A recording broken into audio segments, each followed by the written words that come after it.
ये कहानी है डिजिटल दलदल की। ये आज के भारत के किसी भी ऐसे गांव की कहानी हो सकती है जहां बिजली से पहले 4G पहुंच गया। ये एक गहरे बदलाव और एक बड़ी गिरावट की दास्तां है। कहानी का नाम है स्क्रॉलिंग का जहर और अंगूठे की गुलामी। बिहार के एक खुशहाल गांव रतनपुर में विशाल नाम का एक लड़का रहता था। विशाल पढ़ने में तेज था और पूरे गांव को उम्मीद थी कि वो बड़ा होकर अफसर बनेगा।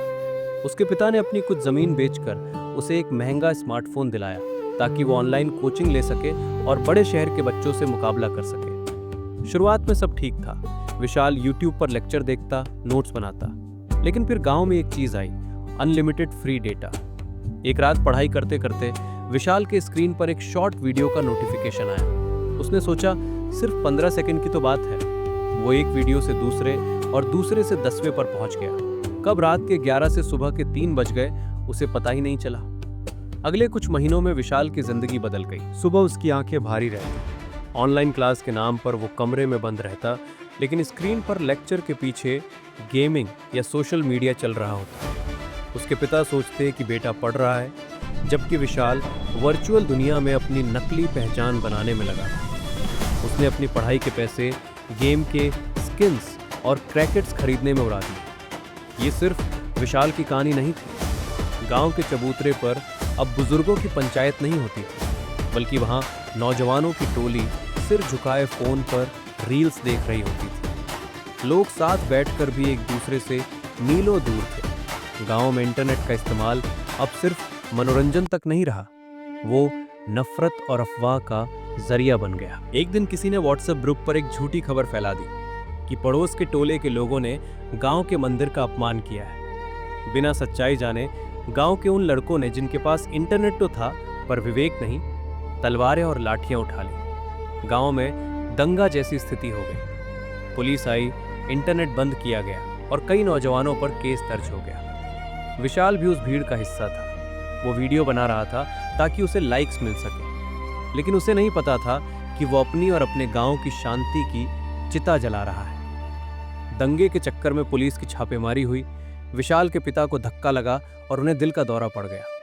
विशाल ने एम्बुलेंस बुलाने के लिए फोन उठाया, लेकिन इंटरनेट बंद था और उसके फोन की बैटरी भी गेम खेलने की वजह से खत्म हो चुकी थी। वो पागलों की तरह नंगे पैर दौड़कर डॉक्टर के पास गया, लेकिन बहुत देर हो चुकी थी।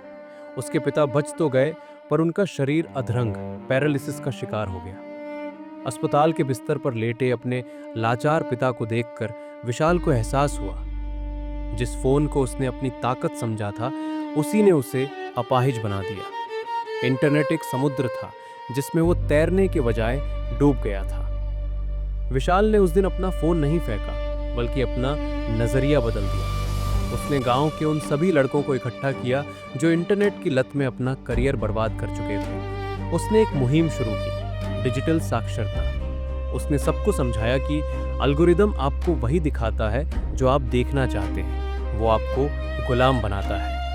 फेक न्यूज़ आपकी उंगलियों से आग लगा सकती है। सोशल मीडिया पर दूसरों की चमक देखकर अपनी गरीबी पर शर्म करना बंद करो। उसने गांव के पंचायत भवन में एक डिजिटल लाइब्रेरी बनाई। नियम साफ था, यहाँ फोन का इस्तेमाल सिर्फ स्किल्स सीखने, खेती की नई तकनीक जानने या सरकारी फॉर्म भरने के लिए होगा। 2 साल बाद विशाल ने उसी गांव में एक छोटा सा IT हब खोला।